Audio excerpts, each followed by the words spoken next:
सिंध जी तारीख़ ते ॻाल्हि ॿोल जे सिलसिले में आउं रुख़ सिंधी अवां दोस्तनि साथियुनि भाउरनि ऐं भेनरुनि सां मुख़ातबु आहियां। अवां सभिनी खे मुंहिंजे तरफ़ां सलाम। पाण सिंध जे अहम किरदारनि, शख़्सियतुनि, जर्नैलनि बाबति ॻाल्हि ॿोल करे रहिया आहियूं ऐं इहो मुंहिंजो किताबु आहे मिटीअ जा मुहाफ़िज़। उन में सभई किरदारनि ते सिंध जी आज़ादी, तइमीर, तरक़ीअ लाइ जिदोजहद कंदड़ जेके सभई अॻुवान आहिनि उन्हनि बाबति मालूमात ॾिनी वई आहे।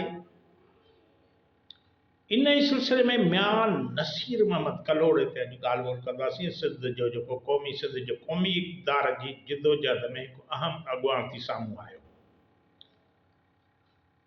पाण मियां नसीर मोहम्मद कलोड़े जी सियासी ऐं मज़हबी जेका जिदोजहद उन ते रोशनी विझंदासीं, जंहिं न सिर्फ़ु सिंध में क़ौमी तहरीक खे ज़िंदा रखियो पर मक़ामी माण्हुनि खे मुनज़्ज़म करे मुग़लनि जे मुक़ाबले में हिकु नई क़ौमी क़ुवत पैदा कई।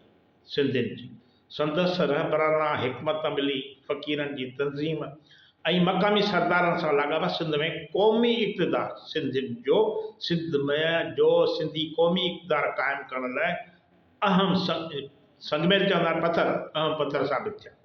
माना संदसि इहे क़दम सिंध जी तारीख़ में कलोड़ा घराणे जे किरदार क़ौमी तहरीकुनि ऐं सियासी मज़ामत जे हवाले सां इंतिहाई अहमियत रखे थो।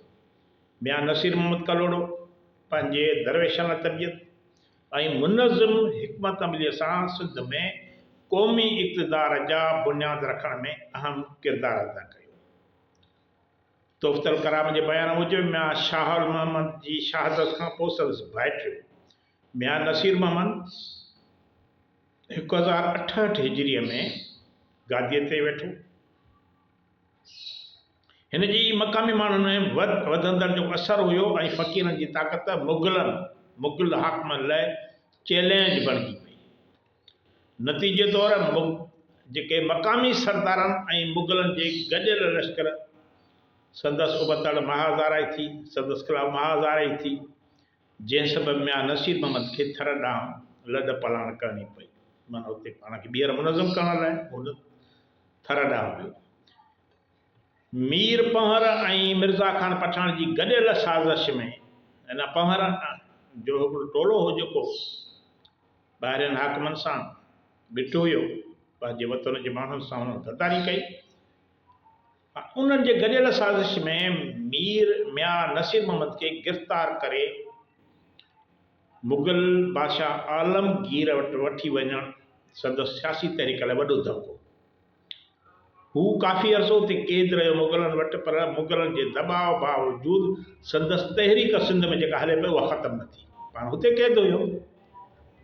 क़ैद मां आज़ादु थियण खां पोइ मियां नसीर मोहम्मद जॾहिं सिंध मोटियो ऐं घाड़ी नाले नओं शहर आबाद करे फ़क़ीरनि जी तंज़ीम खे ॿीहर मुनज़्ज़म कयो।